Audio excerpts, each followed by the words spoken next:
Pour définir, juste très rapidement, Ibrahim, il y a le contexte également de cette décision prise le même jour où plusieurs détenus ont été libérés hier.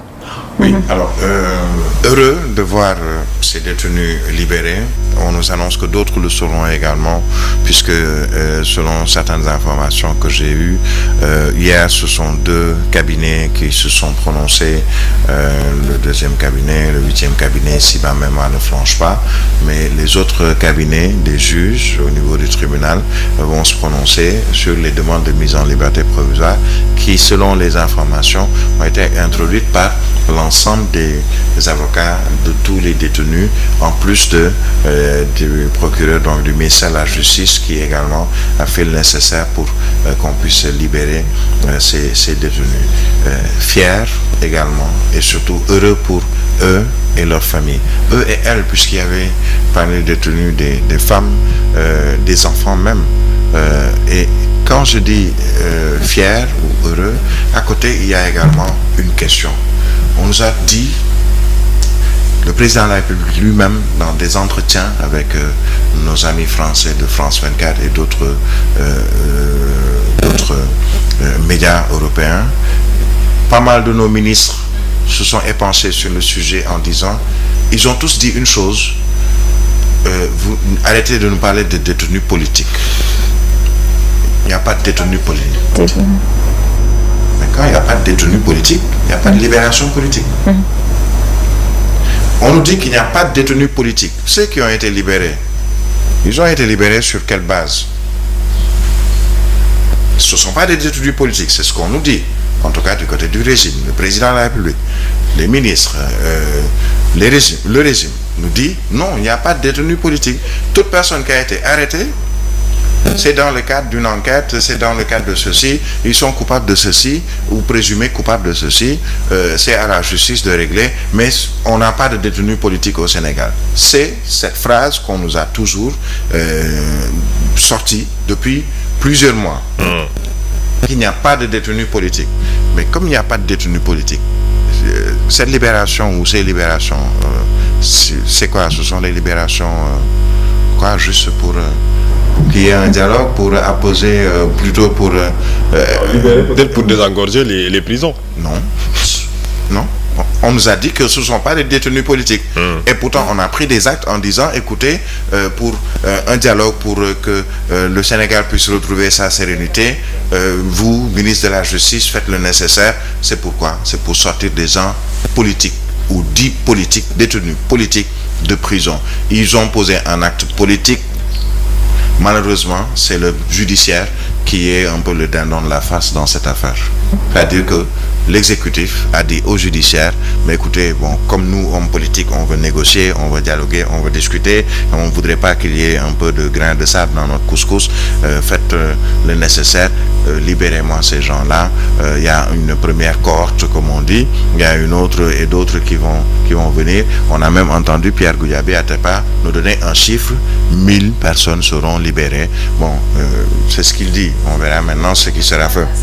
Sonko soit libéré, vu qu'on parle de détenus politiques. On a entendu hier, mais comment ça? Ou qui étaient détenus politiques doivent sortir de prison, si on suit une certaine logique. Tous ceux qui ont ou n'ont pas été détenus politiques, puisque bon, il n'y a pas eu de détenus politiques selon le régime, mais on a libéré politiquement des gens. Vraiment, tant mieux pour eux, pour leur famille, parce que comment peut-on retenir quelqu'un en prison 1 an? On nous dit que non, il a balancé une pierre ou un cocktail Molotov, par exemple. Donc, flagrant délit. On nous dit non, il y a instruction qui peut prendre 2 ans, voire même plus. Et on nous dit, finalement, non, il est libre. Il n'était pas détenu politique, on l'a libéré par magnanimité ou pour juste que tout se passe bien dans ce pays, que l'on retrouve une certaine sérénité. Il faut qu'on arrête souvent de vouloir orienter les Sénégalais sur certains mots très pompeux. Détenus politiques, non, ce ne sont pas des détenus politiques, alors qu'on a posé des actes politiques pour les sortir. Je me suis posé beaucoup de questions hier quand j'ai vu la liste. Un tel est sorti, Pape Abdoulaye Touré, que je salue au passage. On m'avait annoncé pour Pape Abdoulaye Touré, qui ne pouvait même plus marcher, ni parler, qu'il était dans une situation mais exécrable, qu'il ne... J'ai vu un Pape Abdoulaye Touré, mais même mieux en forme qu'avant qu'il ne soit en prison. On nous a même parlé de possibilités d'amputation, qu'il a perdu l'usage de ses bras, etc. Il y a beaucoup de désinformation, d'intoxication. Attention également sur ce sujet.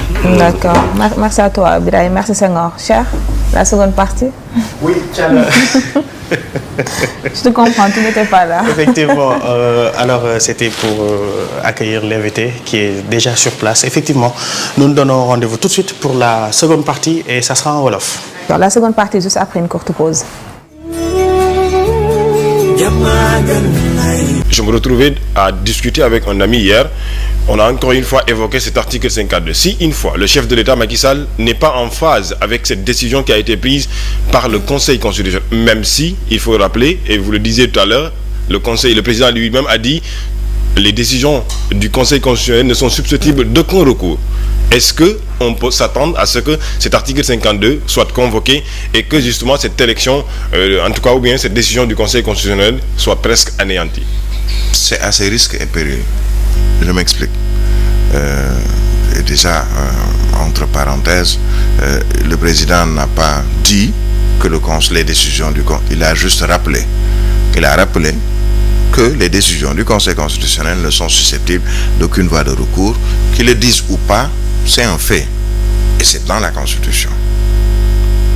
Les décisions du Conseil constitutionnel ne sont susceptibles d'aucune voie de recours. Elles s'imposent à tous, au pouvoir public et à toutes les autorités administratives et juridictionnelles.